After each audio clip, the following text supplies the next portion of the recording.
Hi everyone! Welcome to my YouTube channel. At para dun sa mga bago sa channel ko, don't forget to subscribe.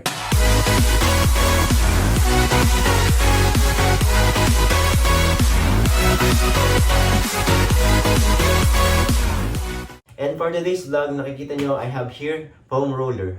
Papakita ko sa inyo yung mga ways kung paano gamitin yung foam roller. Ano nga ba yung benefits ng foam rolling? Una, it accelerates recovery. Kasi pag nag-workout tayo, nagkakaroon tayo ng mga muscle pain. Minamassage natin yung fascia, yung muscle tissue, para yung blood circulation is tuloy-tuloy and walang restriction dahil nga sa mga muscle pain na nakikreate after the workout. Next benefits ng foam rolling is diminish aches and pains. So, tinatanggal niya yung mga masasakit sa atin sa katawan. For example, masakit yung calves natin. So, once na nag-foam rolling tayo, nababawasan yung sakit at saka yung stress dun sa muscle kapag nagpo-foam rolling tayo. And then the next benefit, it helps din sa pag-increase ng flexibility natin. And the next one is it enhances performance.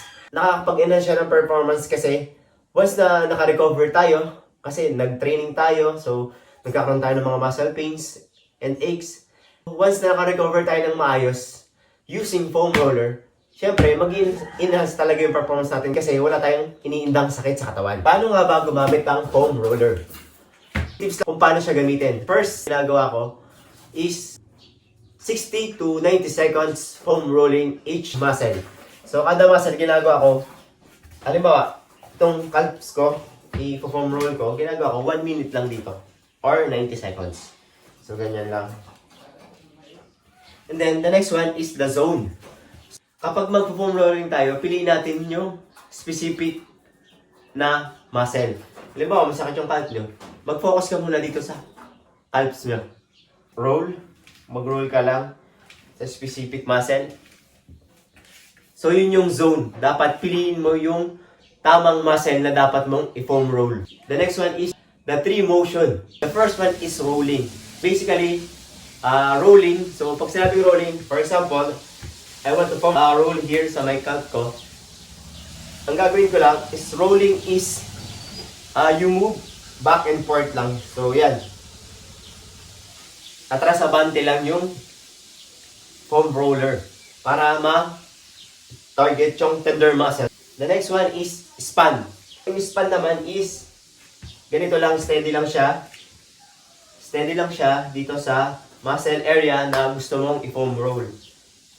Gagawin mo lang, i-move mo lang siya side to side. So, ganito lang.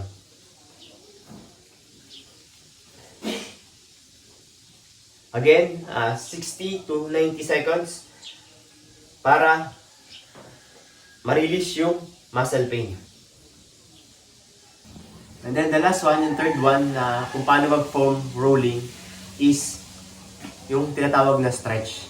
Yung stretch naman is pag meron kang specific muscle na tina-target, yung adjacent muscle dun sa muscle na masakit is ni-stretch mo or minumove mo. For example, this one. You move here, so masakit yung muscle part mo here. Gagawin mo lang is, you will just stretch this part. Yan.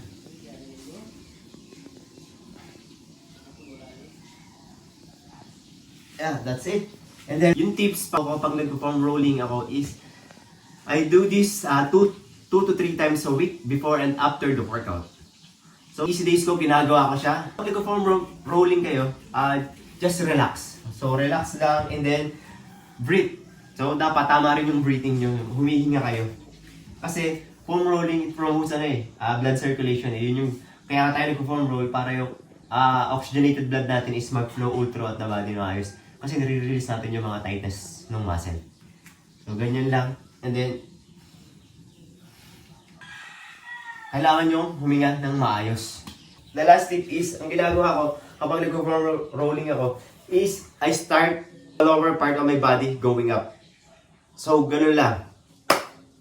And that's it for today's training tips. Sana nakatulong. Thanks for watching, guys. And don't forget to like this video and comment down below kung may mga suggestions kayo. And see you on my next training vlogs. Bye-bye!